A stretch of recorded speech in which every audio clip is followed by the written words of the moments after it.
Bitch is a Bad Word podcast is for informational purposes only and reflects the opinions of the host and guests.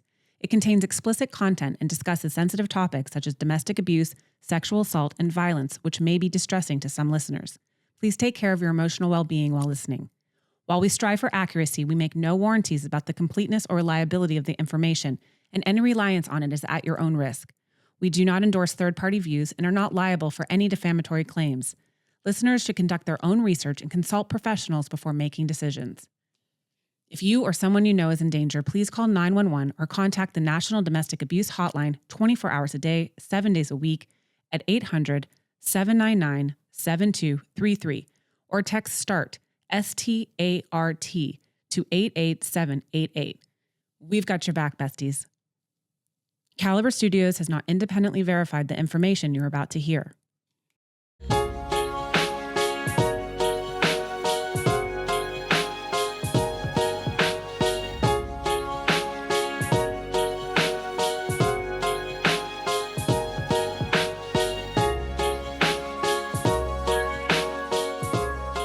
Welcome back to Bitch is a Bad Word. I'm your host, Lindsay, and as always, I'm here to help you build your survivor's toolkit. If you're new here, this is a podcast all about reclaiming your power, breaking the cycles of abuse, and finding your way to a happy, healthier life. Our guest today is the incredible Daisy Swan, a career coach with over 20,000 hours of coaching experience who specializes in helping women transform their lives. Daisy is also the author of Making Work Work, Secrets from a Career Coach's Office, and a fellow survivor of the complexities of divorce and parenting post-abuse. Here's what we're diving into: the unique challenges of rebuilding your career after divorce and domestic abuse, and how to regain confidence and clarity and actionable steps to move forward. So let's get started. Welcome to Bitch is a Bad Word. Thank you for joining us today. Thanks for having me. I really appreciate it. This is a topic I'm very passionate about. Well, it's a topic that has not been talked about enough. So we really need to help women who are experiencing abuse feel seen, feel safe, feel heard. And this show is really designed to help the listener sort of identify perhaps what they're going through, know that they're not alone. And my goal is to provide tools, a toolkit on their way in out of this journey, and hopefully avoid the mistakes that I made personally after leaving my relationship. Do not do what I did. It was hectic. So I want to talk about the challenges of rebuilding your life, not only after divorce or separation, but you adding the complexities, of domestic abuse on top of that. So big picture question: how does experiencing domestic abuse add another layer of complexity to rebuilding your life after divorce? Yeah, I mean, I think for anybody going through divorce, it's such a shock to your system. There's so much to figure out, period, right? Mm-hmm. How are you? Gosh, I remember just being so overwhelmed by figuring out, how do I get insurance now, and how do I take care of all of the home finances, and so many things that you're doing maybe for the first time, maybe not. The emotional part, I mean, I left my marriage, which was excruciating for me because I lived through my parents' terrible divorce, and I didn't want that for my son, who was 5 at the time. Um, I thought I had married the man who I had waited so long to marry, and we were married for 7 years, together for 8.5 or so. And I was, depleted, completely depleted. I did start planning before I left. I mean, I did the research, I found an attorney, but beforehand, and I really knew in my mind what kind of divorce I wanted to have. I didn't want a war. I wanted to be really grounded for my son, things like that, which, it's very hard to be grounded for your kids when you're going through that.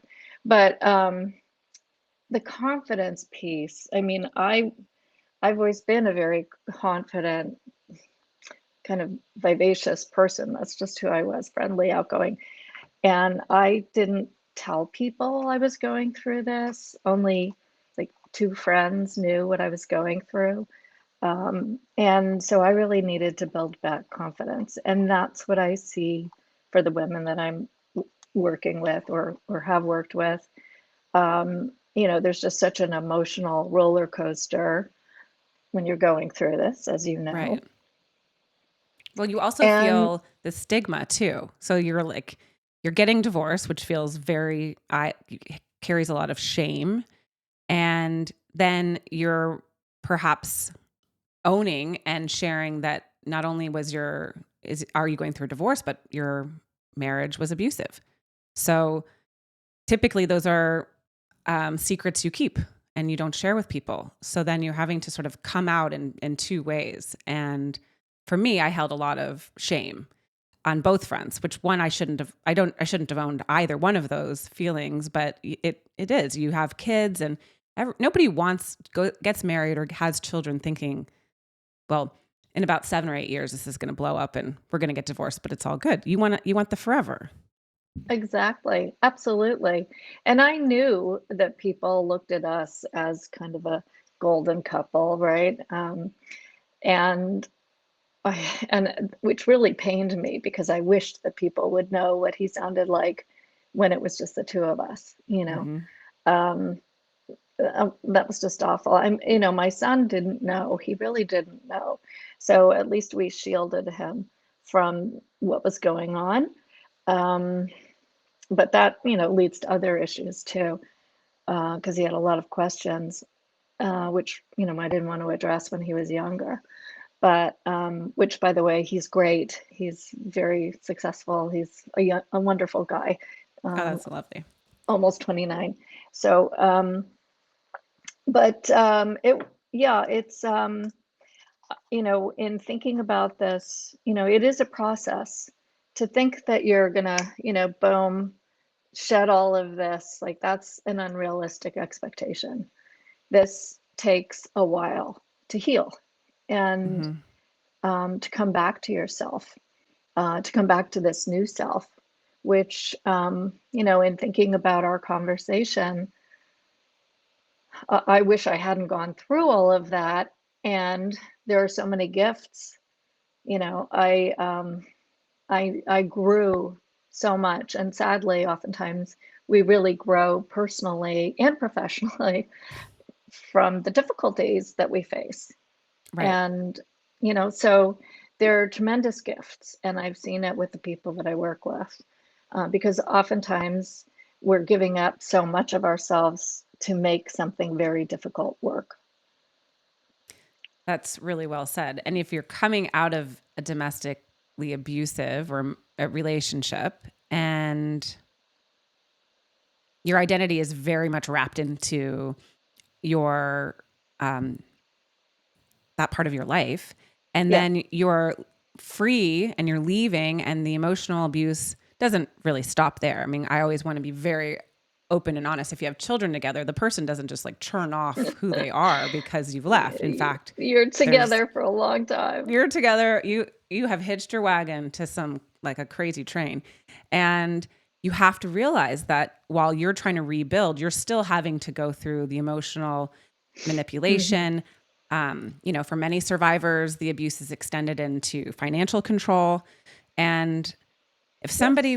if you weren't working and somebody was controlling all the purse strings, in my experience, they are going to tighten those strings even tighter when you leave because Yeah. you've like outed them. And Yeah. how dare you leave? And if somebody has a narcissistic personality disorder, any sort of personality types, not only Yeah. are they don't, I don't think that they actually care that the marriage fell apart because they didn't do anything to hold it together. They they're upset because of their, perceived reputation in the public or whatnot is Right. now foiled. So Yes. they're not going to be nicer to you.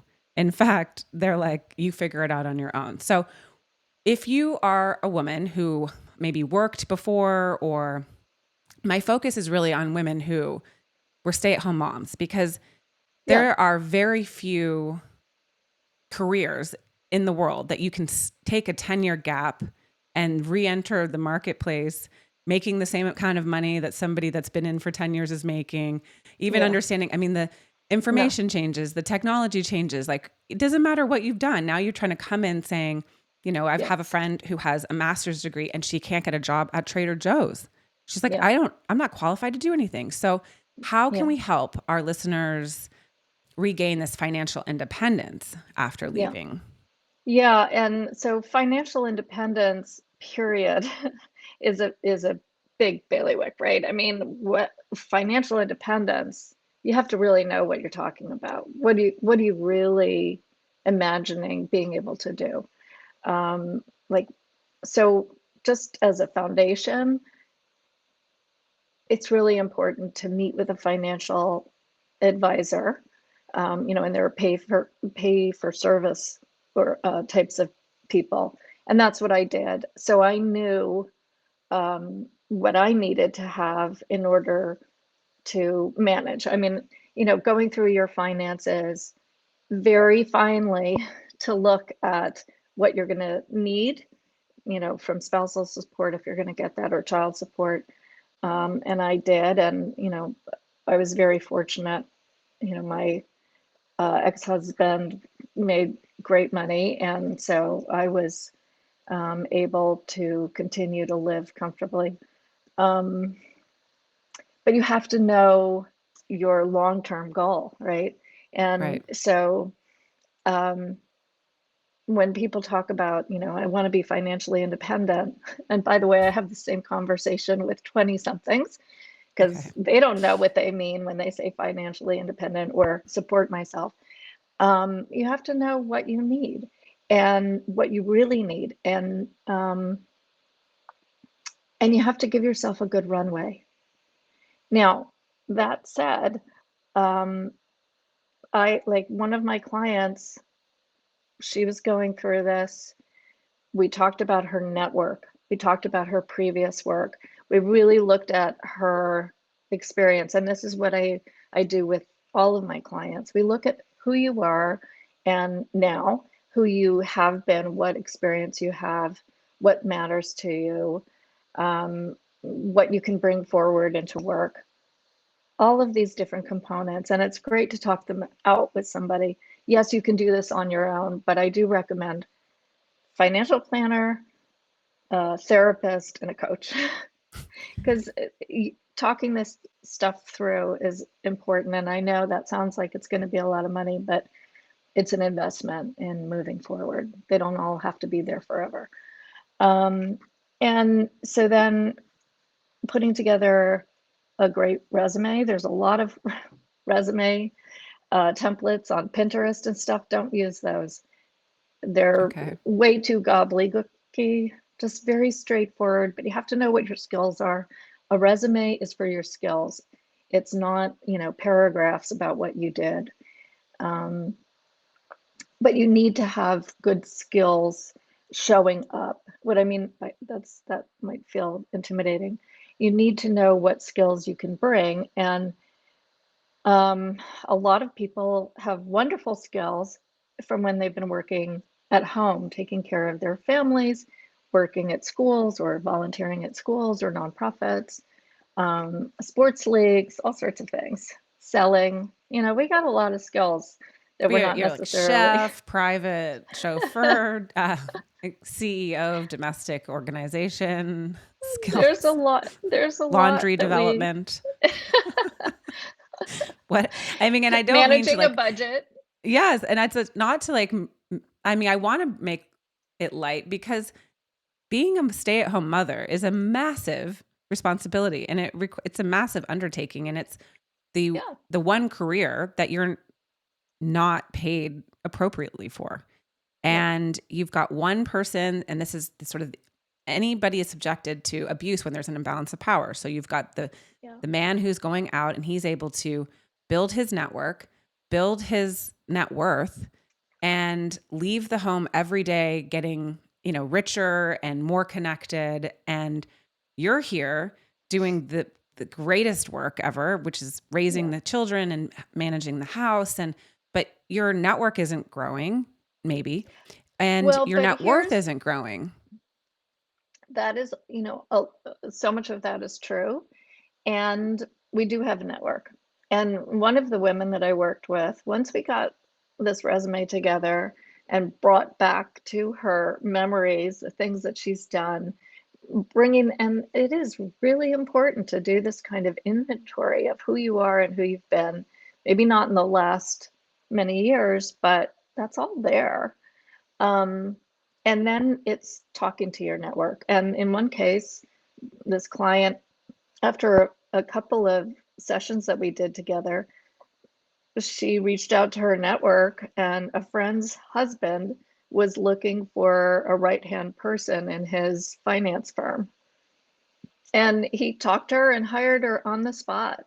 Oh, that's And awesome. she ended up with a pretty lucrative entree into her professional life again after something like 12 years. So, I mean, So that's what a you're best doing is case. building that confidence, like, because that's huge.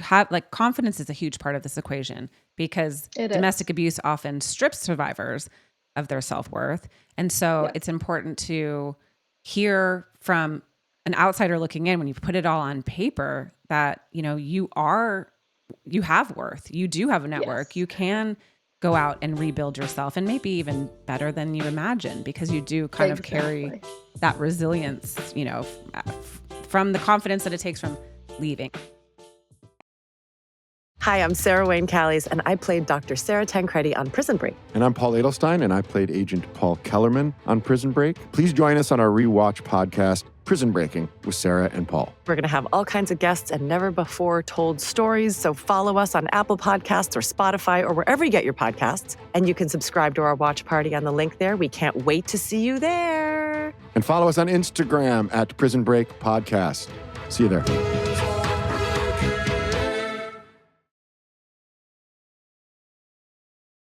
What are strategies that a woman can take rebuilding confidence and self-esteem in a professional setting?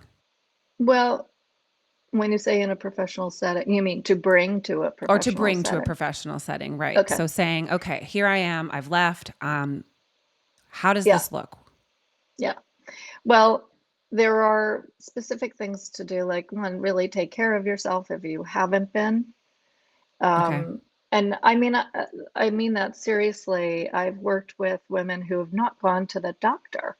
Like, go and get your hormones checked out. I was, definitely going into perimenopause when I left.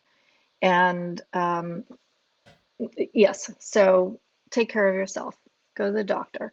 Start working out or do something that gets you physically moving.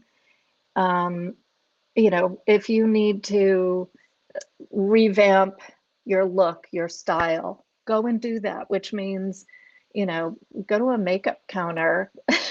Right. I mean, we have Yeah, so right. many things available to us. Use one of the free stylists at Nordstrom or something. I don't know, anywhere. Of course, we have so many things we didn't have when I was going through this. Well, we got Pinterest, blah, blah, blah. But to get ideas. But do those things. It's really important to feel like you look your best. Mm-hmm. And, one of the things, though, that really is important for us to keep coming back to is, what are our values? Why am I doing this? Right? And so that you have some sort of guiding principle for what you're up to. So, maybe it's to get back and show your ex-husband what a jerk he was and what he lost, but maybe it's to really show your kids, I can do this. I'm Mm-hmm. going to be a great example. Maybe it's that. Or maybe it's to show yourself or your mom or somebody. Right. Well, and if you're like, let's say you're at the beginning of motherhood, you're 20 something and you have young kids and you're experiencing the first red flags, first signs of potentially being in an abusive relationship. Identifying that early on is very hard to do, especially if you're a Mm, young mother who's exhausted and run down. But if I could speak to a listener right now who's 20 something and Mm, they know that they're in a relationship that is toxic, potentially abusive. How do yeah. we help them? What do we say? So if you're staying home, your husband's going to work, what are some stay-at-home mom opportunities? Is volunteering important, because it can be something that you can use on your resume later when you're Yes. no Okay. longer rearing kids. So Yeah. what's the advice for our young mamas? Yeah. Um, Definitely either start a side hustle online. There's so many things that are available online, like an Etsy shop or, some sort of service. Um, if you're good with social media, good with photography, um, you know, offer your professional services on Upwork or some of the other websites, Fiverr or something like that. Um, yeah, be doing something that you can talk about in terms of the skills that you've developed or and used. Maybe it's at school, at your kids' schools. I was on the Mm. board of our pre-K and um, for a little while, which was crazy. But yeah, do something that energizes you. Um, Take classes if you see technology that's happening that you're not making use of. That might feel like a slog, but if you're seeing things are not going in the direction that you want, be as strategic as your soon to be ex-husband is being. And Ah, that may really fly in the face of the authenticity you're bringing to your relationship.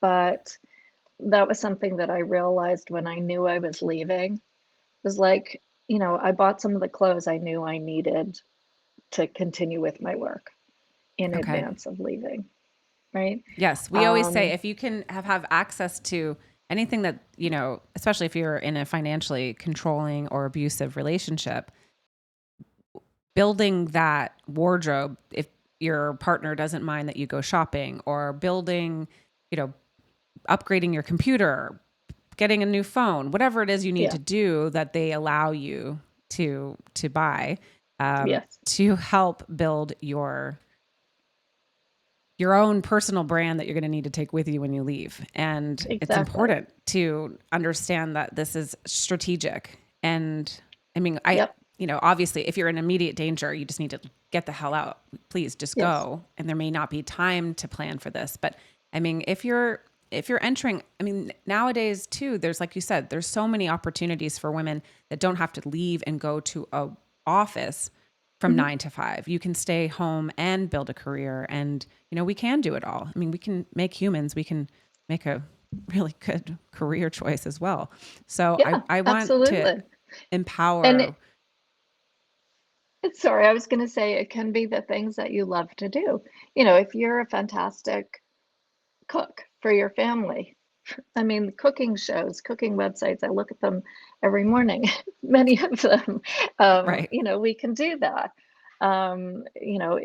If you like making something, make it, get serious about it. So all of these things are providing us skills. It doesn't have to be that you're going to go and be somebody's administrative assistant, but that for a lot of people, that's how they get back into work, is being somebody's assistant. Which for me would have been shoot me now because I'm a terrible assistant. But there's also I mean, I did work with one woman. I was doing some vocational evaluation work for an attorney with someone, and she had really worked a lot on social media. She really liked it, and she was doing it on the side for their family, and that's a saleable skill. And so she had been working for years before she got married. And actually, she went back to her former employer and explained what her situation was. And she actually got back into the same company she had been with. So Oh, wow. that's another part of networking. The people you haven't been in touch with for years, If you liked them, you didn't leave on bad terms, reconnect. That's part of your network. It may feel really phony and like it's been years. That's okay. People understand.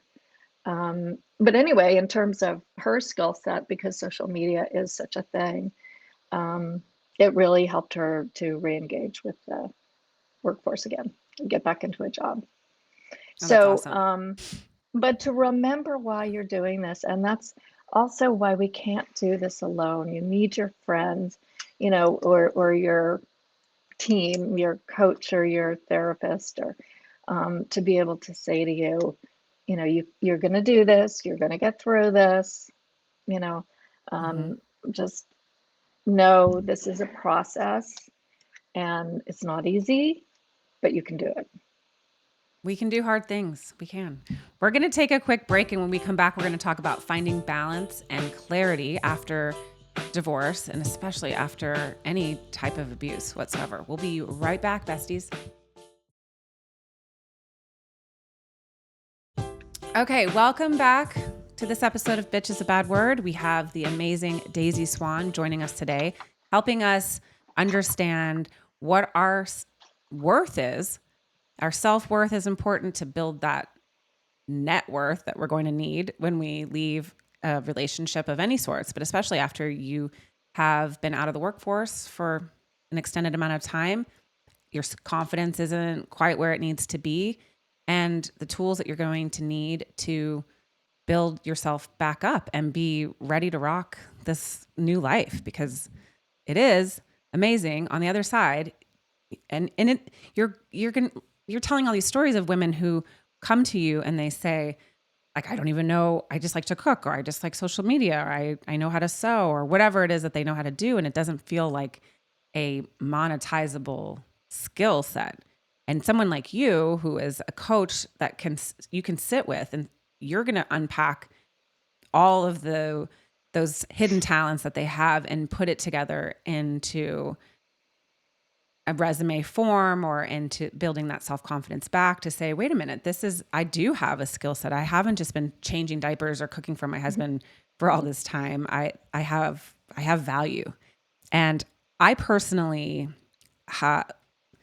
really lacked in self-confidence when I left, because my ex was very financially abusive.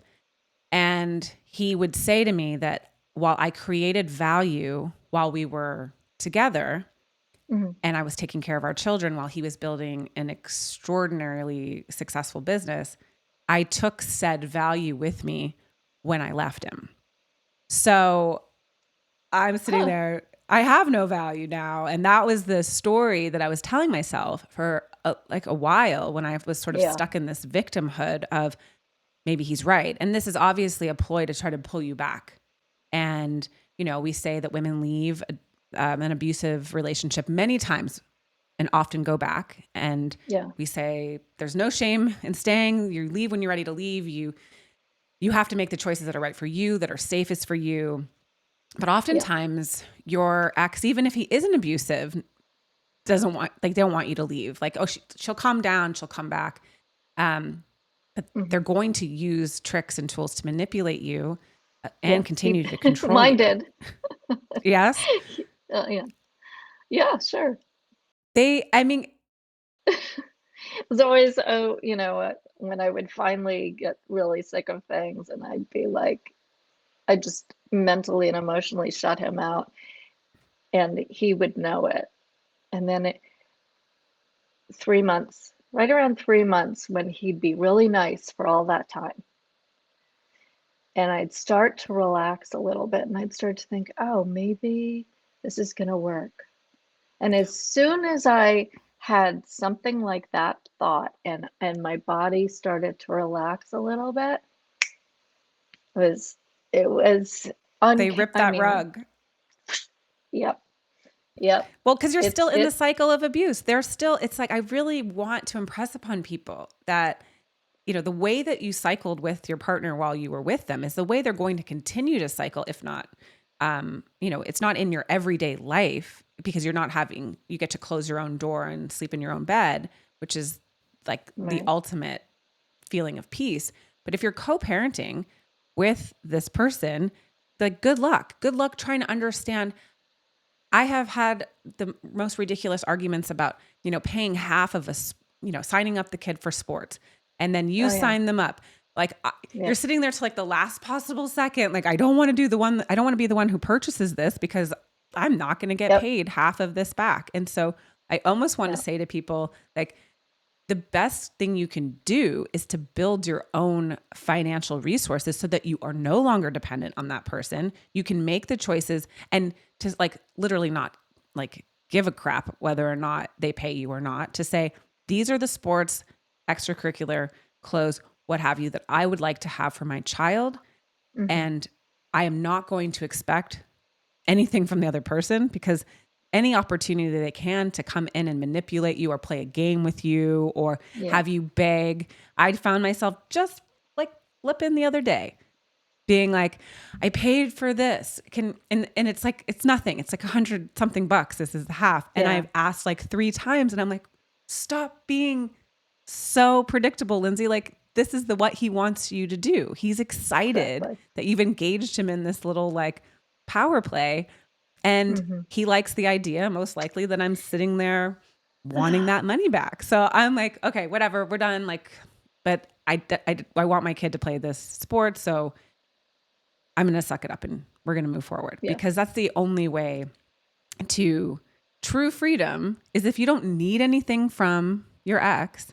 And a lot of women are experiencing financial abuse and such that like, they don't even care if there's a court order. They don't care if they have to, Yeah. let's pay you the last possible second, or just because you were awarded something doesn't mean that you're going to get it, unfortunately. And depending on Right.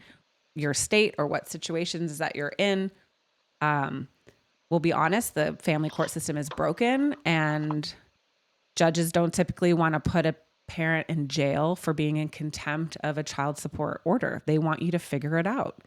And you are going to have that realization that, you may not even come from a situation where your partner has any means to support you post-divorce. And we need to talk about that. We need to like understand that if you're coming from zero, so you leave your bank accounts, just, it's nothing. You're juggling parenting, healing, starting over professionally. I mean, so what's the advice that we can give for creating, a manageable, sustainable work-life balance if you're coming from day one, my first day on the job? What does that look like when I'm figuring it all out? What's the best advice? Well, I have to go back to before the first day on the job, because before your first day on the job, you've got to have things set up, right? You've got Right. to have your support team set up. So somebody's going to, maybe your kids are in school and they're going to be there into aftercare. And, so they'll be hanging out, which I know a lot of kids love that. So they're going to be, playing on the, basketball, uh, I don't know, in the gym or whatever. Right. But but you have to have that stuff in place, obviously. And then, yeah, it's whatever you can do to have other people to help out picking your kids up if you need that. It's the old, it takes a village. So the primary thing I want to say again and again is, don't try to do all of this by yourself. I know people who have moved back in with family so that they have better support. If you're really in that, starting from zero place, living with other people is going to be a real support. Um, Honestly, the women that I have worked with, they're not starting from total zero. And they have to get their professional life back on track, and that does take some time. Um, and so I mean, if you're talking about a real starting from zero, chances are either you're going to go back to working in something that you were doing, but at a lower level, or you're going to do something that's going to be a lower level um, you know, shall we say, professional work. So that's low hanging fruit, right? Mm-hmm. Retail, food service, something like that. Hospitality, those things are not necessarily going to make you a lot of money to start with. But, one of my clients had been in retail. She had been in retail management at a high level. She came back in part-time while everybody was, getting acclimated to this new life of divorce. She came back in part-time doing retail. But then because of her background, she worked her way up quickly into management and got back into a corporate position. So that's why I'm saying, I don't want to go right to the first day, because that's hard. But, when you're honestly, we're all dealing with work life balance issues, Mm-hmm. whether you're just coming out of an abusive relationship or you're just living a life in a marriage. Everybody's dealing with, how do you get your kids to the dinner table or away from their phones or out the door in the morning? That's just life. The mom guilt. I was like, you have to let go of the mom guilt. I was watching something on Instagram. It was Shonda Rhimes giving a commencement speech. And she's like, people see me as this extraordinarily successful woman who is, and a single mom of 3, but she's like, if you see me succeeding in one area of my life, I am failing in the other area of my life. Exactly. It's not, if I'm at work, I'm missing a kid's game. If I'm at my kid's game, I'm missing something at work. And so the reality is that the work-life balance is real. Moms need It to is. shed, like, we're Yeah. already kind of guilt. We feel guilt about everything anyway.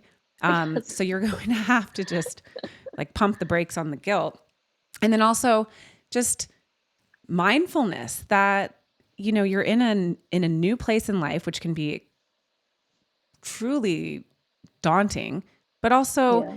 rewarding. And, having your children see that, you can be a working mother and you can take care of your children and you can, do all the things and Mm-hmm.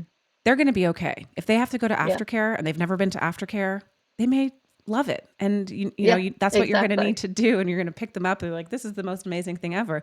We always feel guilty when we're not around, but you're in a Gosh. new position. You're a single income earner now. You need to Yeah. let I it felt that go. way when my son was off to college and I had my dog at home. Okay. So I was still, You're like, I, I'll I be was right getting back. daycare for my dog. Oh my But gosh, that's awesome.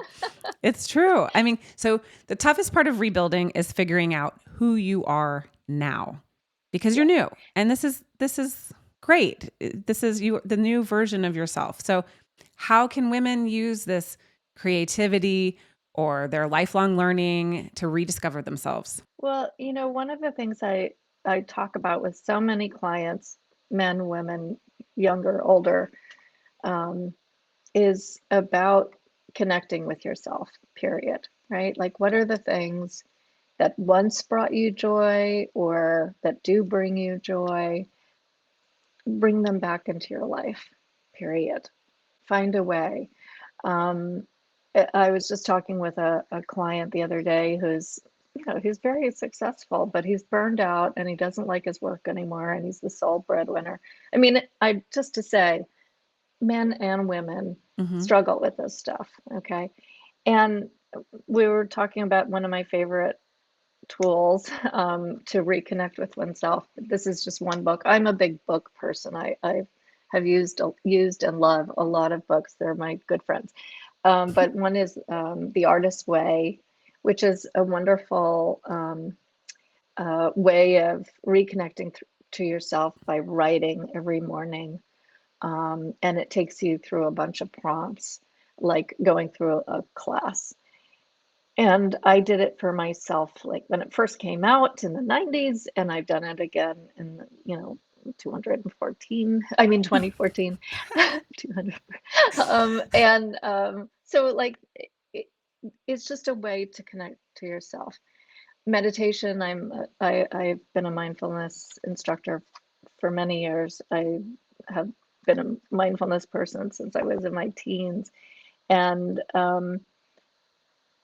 mindfulness can be daunting to people and they think, oh my God, how am I going to, find time to sit down? And it doesn't have to be a big commitment, but just a little bit of quiet and some new things that you say to yourself. And like one of the things I really love that's out in the world now is mindful self-compassion. And there's a book that I recommend to a lot of women clients. I work with a lot of MBAs also, and I recommend this to them all the time. It's fierce self-compassion.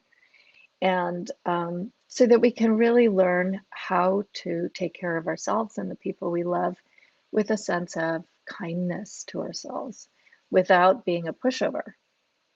It's really important. So reconnecting to the things, doing vision boards, that's really fun. So that and doing that with your girlfriends is really fun to see, where am I going? What do I want? What do I have to have in my life? And not making it just all glossy and rosy, but like, what really do you connect with? Just to give you some sort of vision, because we have to have that vision of where we're going. Right. Especially if you're feeling stuck, because and your vision is altered. The vision that you thought, the life that you thought you had, the life that you were building, the life that you dreamed of, that has been altered by an abusive experience or whatever your situation is.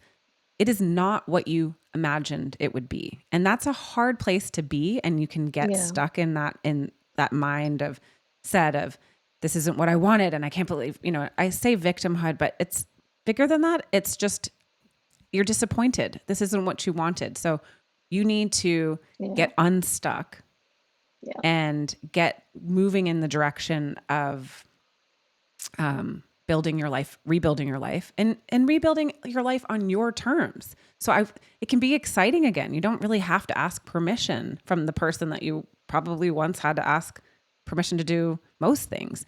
So I really want to inspire people to say, okay, this is a new life. You have a fresh lease. Like, you can reinvent your life, reinvent yourself at any point. And you can make this decision today that this is where you want to go and this is what you have to do. So the people that may have to work in retail again at the lower level, may have to be a waitress, whatever it is, that doesn't mean that that's the next forever. That's not forever. I mean, I routinely work with people on what I call a bridge job. It's something to get you from where you are now so that you can reassess, get yourself going again.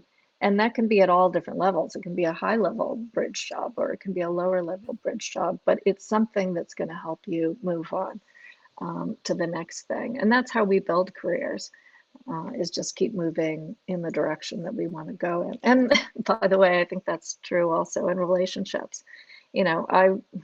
I knew, I had a list of, I'm not going to go out with this kind of guy. I'm not going to go out with this kind of guy. Like, I had so many things. No. And, I did find somebody, or he found me, I don't know, after my divorce. So, and that helped a lot for me. I made a lot of mistakes. I promise you, I made a lot of mistakes, and I hear about them from my son, which breaks my heart. And the mom guilt has not left my heart yet, but I work on giving myself forgiveness a lot. And self-compassion. Self-compassion, boy, it's really, that's survival for me. Really. I love it. So we're going to take another break. And when we come back, I want to talk about building that personal brand, and also going back and touching on protecting yourself from future toxic dynamics. So we will take a little break and hear from our sponsor, and we'll be right back, besties. All right, welcome back. We've got the incredible Daisy Swan with us, and she is helping you build your life back after you have done the hard thing you're going to need to be doing, which is leaving safely. Do whatever you need to do to get safe. If you're not ready to leave, it's okay. There's no shame in the staying game, as we say. So if you have found yourself free from your abusive or toxic relationship and you're ready to rebuild this life that inspires you and makes you want to get out there and just do all the most amazing things and be the best version of yourself, someone like Daisy Swan, a coach that can help you just understand where you are and help you pull those pieces of yourself that you've forgotten about. And as you're rebuilding and understand that you are a badass and you have a brand, you have a personal brand that you can build that's, will attract a potential employer, will attract a potential partner. You have something in you that you've forgotten about, and someone like Daisy can help you find her again. It's like, I want to Yeah. Well, that's to build that back. I mean, that's why I say you can't do it alone, because we do need those mirrors in our life who can mirror back to us, who we really are, as opposed to we've been looking at this face that's been giving us bad juju for a while, yes. right? And so, by the way, I mean, I found when I left my relationship, I had so much more psychic space, not psych, I mean, psychological space to think about other things. I didn't have to be going on and talking about that all the time. I had room to think about what I wanted and to do the things that felt more invigorating. And so, you know, I happen to love the idea of branding, as you mentioned, and I built my coaching business. Um, I had already been working as a career coach. I was a career advisor at universities. And then I Okay. left doing that when my son was 3. I just really felt like I needed to be home. And I started doing work on the side, not on the side, but I was working very part-time doing contracts, or I'd meet with people at my house. And then I started working like 10 hours a week for somebody. So I was keeping my foot in that door of coaching. And then I got certified and I just went more and more. And that's when I started my business. So I had been out of my marriage and in a new relationship, and he was very supportive of what I was doing. So I kept getting more training and really launched my work. And it was through, just as you said, through visioning and um, you know, building what I wanted to see for myself. And so then I really had to think about, okay, what is my brand? Mm-hmm. And I knew, I wanted to be approachable. I wanted to be professional. I wanted to be this, sort of great resource for people. Um, and I think, we can transmit that in the words that we use in our resume. We can transmit that on LinkedIn or whatever social media you use. The colors that you pick, that's part of branding. The font that you like, the clothes that you wear, all of that is what we're sharing with the world, right? Right. That is Um, y- so important to understand. That's what you're putting out there to right. a potential anybody. But something like LinkedIn can feel extremely intimidating, but it's such an important tool, right? For job I seekers. know. It's What's so the intimidating.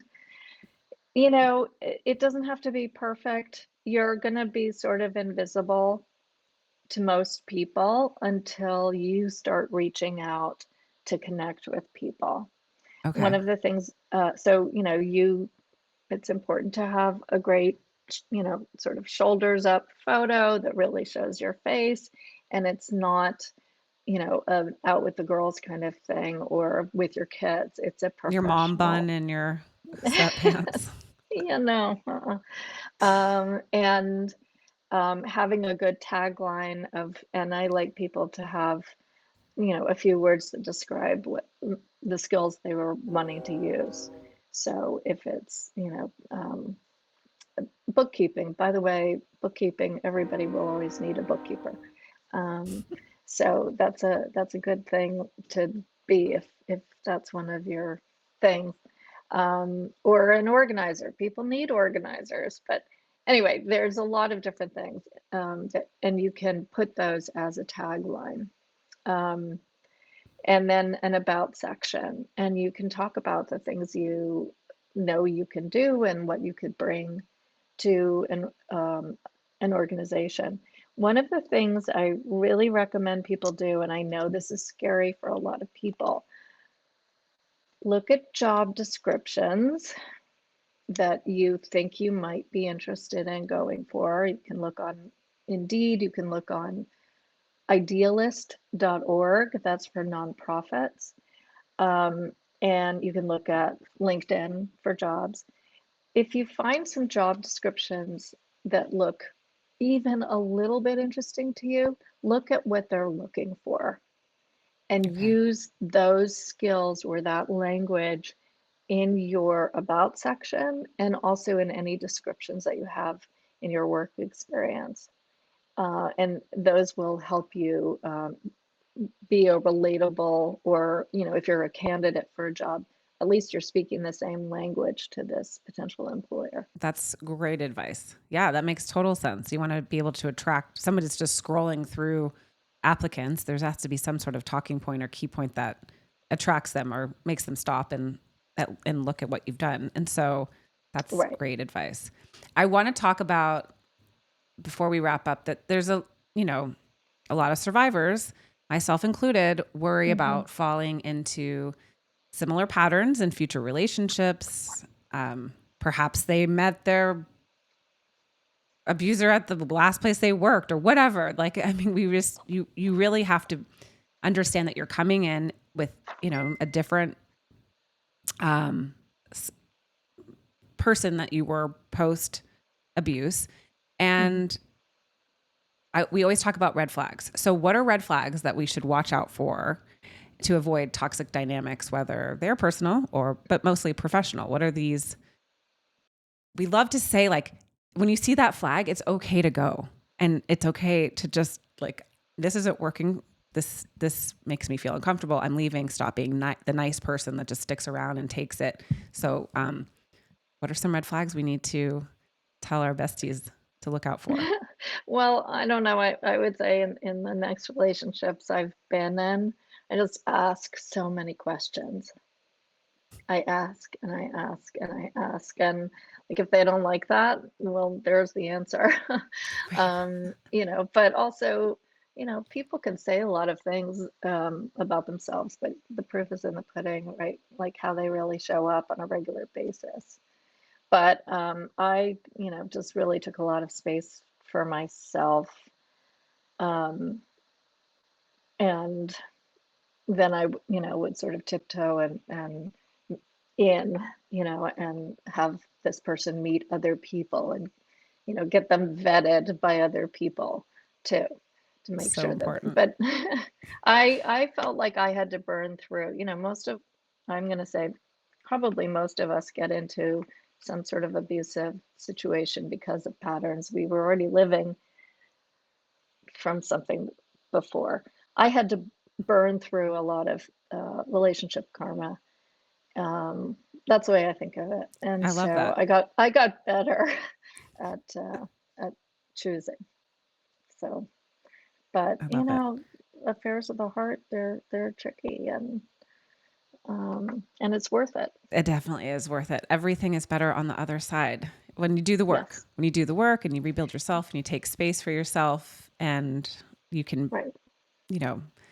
understand it's going to take some time. So we are going to take one final break. And when we come back, we are going to ask you if you have a tool that our besties can put in their toolkit when they are leaving or they have left their relationship. We'll be right back. Welcome back to Bitch is a Bad Word. We have Daisy Swan joining us today. Daisy, you've shared so many incredible insights today. So for listeners, can you give us a tool that our besties can put into their toolkit to help them start rebuilding their lives and careers after their divorce and domestic abuse? Well, there are so many, but I think the main thing is to learn to let go. And that's not something I can point you necessarily to a website, but but learning to let go, it's one of the hardest things to do, but it's one of the most important. Um, there were so many things I wanted for my son's life. There were so many things I wanted for my life that just, I found a card for myself. I kept it on my desk for a long time, which was, who are we kidding? There never was a plan. I mean, you think things are going to go according to plan, and for so few people, things go according to plan.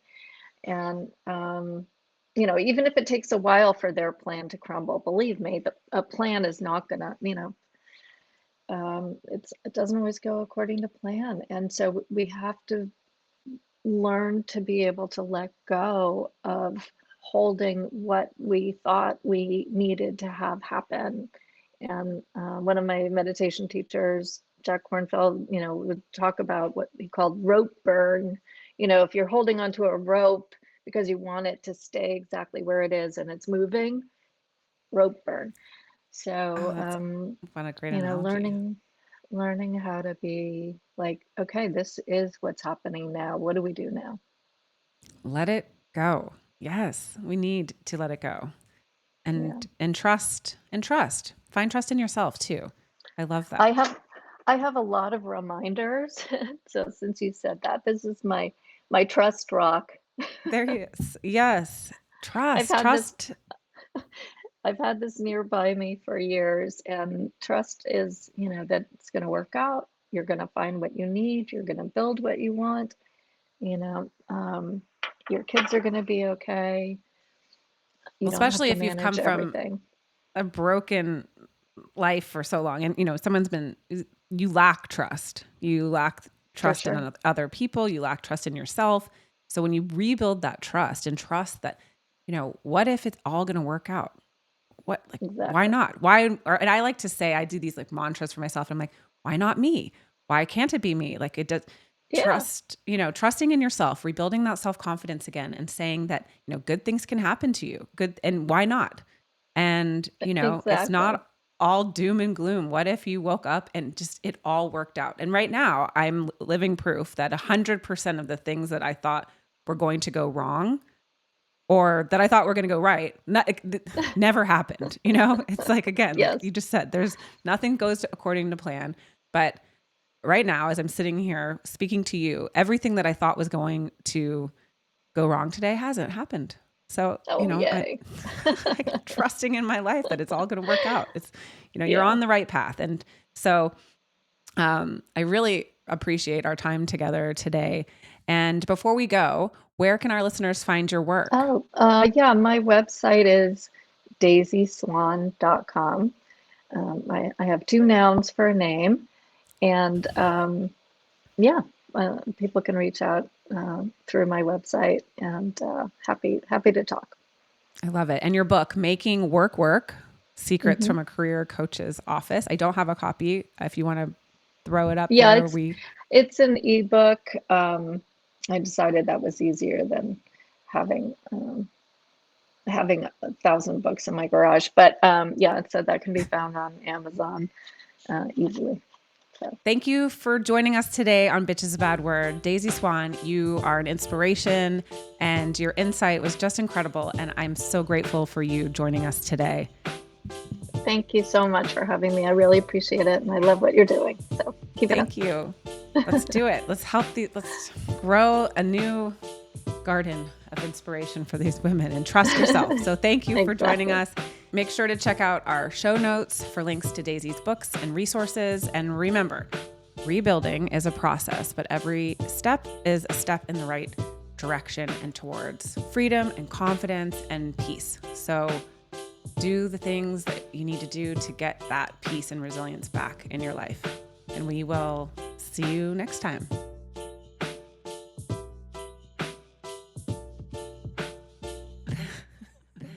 Bitches being bad.